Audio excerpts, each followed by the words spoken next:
Este programa tiene el objetivo de difundir y hacer conocer las actividades de los distintos gremios de la ciudad. Los sindicatos, muchas veces blanco de críticas, son hoy el centro de la atención y la recepción de las inquietudes de quienes afortunadamente cuentan con trabajo. Vamos a hablar de las actividades, de las realidades, de las necesidades de los sindicatos como entidades de la organización civil. Se trata de una mirada hacia el interior de las organizaciones que hemos llamado Por los Gremios. ¿Qué tal? ¿Cómo les va? Bienvenidos a una nueva emisión de Por los Gremios, como siempre, analizando y reflexionando sobre la actividad laboral y gremial de Bahía Blanca y la región. Hoy vamos a tener una charla muy interesante con el abogado laboralista Gustavo Marambio Catán, a propósito de haberse conmemorado hace una semana el Día del Abogado Laboralista. Por los Gremios. La semana pasada se conmemoró el Día del Abogado Laboralista. Mucha gente no conoce el origen de la conmemoración de ese día, las razones y obviamente el significado trágico que tiene también para el rubro y para la Argentina en general. Sí, se conmemora el 7 de julio, el Día del Abogado Laboralista, porque un 7 de julio del año 1977 es secuestrado el doctor Norberto Centeno en Mar del Plata y aparece muerto a los 2 días y con señales de tortura, ¿no? Pero no solamente secuestrado Centeno. Centeno creo que fue el único que mataron, pero secuestraron a varios abogados laboralistas. Por lo tanto se le denominó, yo creo, tomando el ejemplo de la noche de los lápices, la noche de las corbatas, por eso por ahí se conoce. O sea que ese 7 de julio del año 1977 se recuerda el secreto y desgraciado fin de que no era un abogado más, era el abogado de la CGT, de varios sindicatos.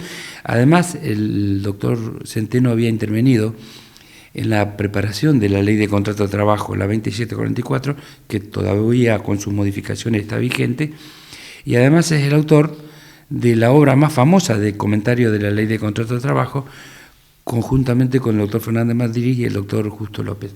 No, lo tenemos acá, son 2 tomos, ¿no?, que es una obra cumbre. Por lo tanto, indudablemente la dictadura quiso mandar un mensaje. A poco de haberse provocado también a no mucho tiempo de iniciado o de producido el golpe de Estado. Estamos hablando... Estamos hablando un año después, 1 año y 3 meses. Uh-huh. Y tampoco fue un operativo que se desarrolló, los operativos que estuvieron a cargo del Ejército, si no me equivoco, de grupos de tareas del Ejército, se desarrollaron entre la madrugada del 6 y el 13 de julio, y son varios los secuestrados, claro. Sí, digamos que el secuestro se dio en horario nocturno, digamos una forma clásica en la cual sucedían esas cosas en esa época. Plena dictadura, porque pensemos que el golpe de Estado es de marzo del 76 y esto ocurrió en junio del 77. Y sí, no fue al voleo. No. Y específicamente este abogado no era un abogado más, como yo le decía. Era uno de los abogados más importantes que había en el país en este momento en derecho laboral. Y por eso todos los 7 de julio se conmemora el Día del Abogado Laboralista. El abogado laboralista, exactamente. Esa es la razón por la cual se recuerda un mártir, de alguna manera. Y hablando un poco sobre la actualidad de la Argentina y el significante y la relevancia que adquiere el abogado laboralista en un momento de mucha crisis en el país y de crisis económica. Generalmente cuando se producen estas crisis, el sector laboral y lo sufre y mucho con niveles de desempleo que van creciendo.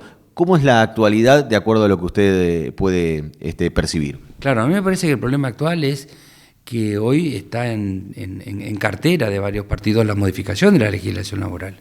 Ese es el meollo de la cuestión. Va a haber elecciones el año que viene y seguramente cada partido va a llevar su propia propuesta de modificación o no de la legislación laboral. Así que yo creo que el problema laboral o el derecho laboral en este momento, tiene 2 aspectos. Uno es la situación concreta de crisis del sector laboral y por otro lado, la situación concreta de las presiones de modificaciones de la legislación laboral. Usted piensa que la ley 2744 es del año 74, o sea que modificar una ley que tiene 50 años es muy importante. Ya hubo una modificación muy importante, lo que se denominó la ley de empleo, donde se crearon contratos que le decían... Basura. Los famosos contratos basura, exactamente. ¿En qué consistían los contratos basura? Los que son jovencitos no se acuerdan, los que tienen más años, es que vos podías hacer contratos a plazo fijo y renovarlos continuamente. Entonces tenías un contrato de plazo fijo por 3 meses, después por 3 meses, 3 meses. La nueva ley, la vieja ley, admite el contrato de plazo fijo, lo que no admite es la renovación continua. Eso lo permitía y eso generaba inestabilidad. Lo que se buscó mediante estos contratos era que, digamos que un sector muy importante de los contratos informales, lo que se denomina el trabajador en negro, pasara a la regularidad. Lo cierto es que no funcionó. Yo no quiero hacer un análisis de las razones por las cuales no funcionó. En un primer momento hubo gente que se registró y después el nivel de personal negro siguió y el nivel de desocupación siguió alto. Claro, al no haberse obligado el empleador a una indemnización, directamente rotaba de personal cada determinada cantidad de tiempo, sin que eso... El mismo trabajador. O sea, usted piense, perdóneme, yo no sé si soy un poquito violento con el ejemplo. Vamos a suponer que el camarógrafo está allá, ¿no? Se le termina el contrato dentro de 10 días.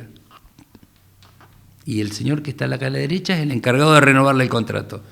Indudablemente está en una situación de, ¿qué va a hacer? ¿Va a hacer un reclamo?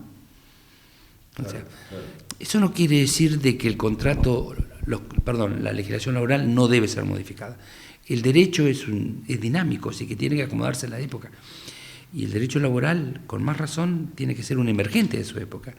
La pregunta es, ¿cómo lo vamos a modificar? Después, si se debe o no modificar, eso es derecho, así que se puede modificar. Siempre la pregunta es cómo, sí. La letra chica, digamos, de la modificación. Porque el único camino es la unidad de los trabajadores de todos los gremios. Bloque de Unidad Sindical Bahía Blanca, el verdadero espacio para el diálogo y consenso de todos los trabajadores y sus derechos. Bloque de Unidad Sindical Bahía Blanca. Somos unidad y fuerza. Bloque de Unidad Sindical Bahía Blanca. Acción y reacción por los derechos del trabajador. Sindicato de Luz y Fuerza. Siempre cuando surge como proyecto o proyecto paralelo o se intenta reimpulsar este tipo de contratos basura, denominados contratos basura, que tuvieron mucha implementación y aplicación durante la década del 90, se hace alusión a este argumento que esbozan los industriales y los empresarios, que es el famoso juicio, la famosa industria del juicio. En realidad, ¿es real esto de que el empresario no toma empleados porque tiene miedo a un juicio o por cualquier otra razón, y tratan de utilizarlo como una estigmatización hacia el trabajador? A mí me parece que el empleador toma a un trabajador cuando no lo necesita y cuando económicamente le cierra el ingreso a ese trabajador. Esa es la razón fundamental. ¿Me permitís hacer una observación? Porque nadie insiste más con los contratos a plazo fijo. Ahora el argumento es distinto. Los proyectos que andan dando vuelta por ahí, o la idea es el seguro de desempleo, o sea, de que todos los meses haya un descuento que le permite al empleador desprenderse del trabajador, lo que sería lo obrero de la construcción, no que una vez que termina la obra se lleva a sus... No necesariamente así, pero esa sería la idea. Pero ahí es el propio trabajador que se paga su propia indemnización. No, podría ser la letra chica, ¿quién la paga y qué porcentaje? Vamos a suponer que la pague el empleador. ¿Qué porcentaje? Si vos me decís el 3%, no. Si vos me decís el 10%, sí. Si vos me decís el 8.3%, ahí estaría razonable. Bueno, no sé si es válido el ejemplo, ¿no? El debate también está puesto sobre los costos laborales, ¿no? Que también habría que... bueno, es otro problema. Se habla de los costos laborales, se habla del impuesto laboral. ¿Qué es el impuesto laboral? El aporte para que se jubile un trabajador, eso no es un impuesto. El aporte que le hace a la obra social para tener un resguardo por su salud, eso no es un impuesto. Con una aclaración, y no sé si es necesario aclararlo, pero todos los trabajadores lo saben, seguramente el camarógrafo. Existe un aporte del empleador, pero existe un aporte del trabajador también cuando hay una obra social. Entonces, el empleador no puede decir que yo tengo un costo por el pago de la obra social, cuando una parte se la paga él, pero otra parte se la descuenta el trabajador. Y las obras sociales están totalmente financiadas, o sea, hay que ser sumamente cuidadoso, porque tampoco la salud pública puede digamos, tiene la capacidad de recibir a los afiliados de obras sociales que se quedarán sin ningún tipo de cobertura. Claro. Son temas todos muy delicados en el cual las ideas no son ni blancas ni negras, sino que hay que mirarlas en detalle cada cosa. Y hoy en día, desde el punto de vista de los conflictos laborales, ¿cuáles son los principales conflictos del rubro laboral que usted identifica como los más comunes? Y obviamente el despido y obviamente el personal en negro. Pero siempre históricamente fue eso. No creo que sea diferente. Y en cuanto a los accidentes de trabajo, la ley de riesgo de trabajo de alguna forma está funcionando. Y a partir de la eliminación de la doble indemnización, que era un derecho también que garantizaba la continuidad laboral de los trabajadores. Se le acabó de eliminar hace un mes atrás. Claro, exactamente. ¿Hay temor de que pueda haber una catarata de despidos, como se cree, o en definitiva tampoco surte mucho efecto la existencia de una doble indemnización o quitarla en el camino o como obstáculo para despedir a un trabajador? No ha habido despidos masivos, creo, estas últimas temporadas, pero es una información que es muy reciente, ¿no? Sería muy irresponsable de mí decirlo, ¿no? Lo que uno no ve en el mercado, un despido masivo, no. Claro.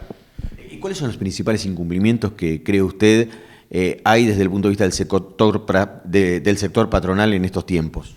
Yo creo que el incumplimiento más grave es el personal negro, así, en totalidad, no que un peso más, un peso menos, la persona que no está registrada.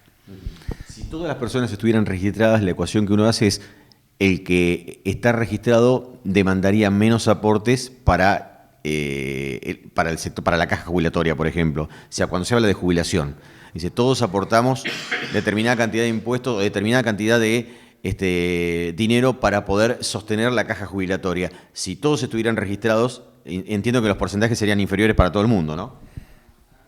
Si todo el mundo estuviera registrado, habría mayor cantidad de aportes y obviamente las cajas gozarían de una mejor salud, evidentemente, es una cuestión matemática, ¿no? Claro.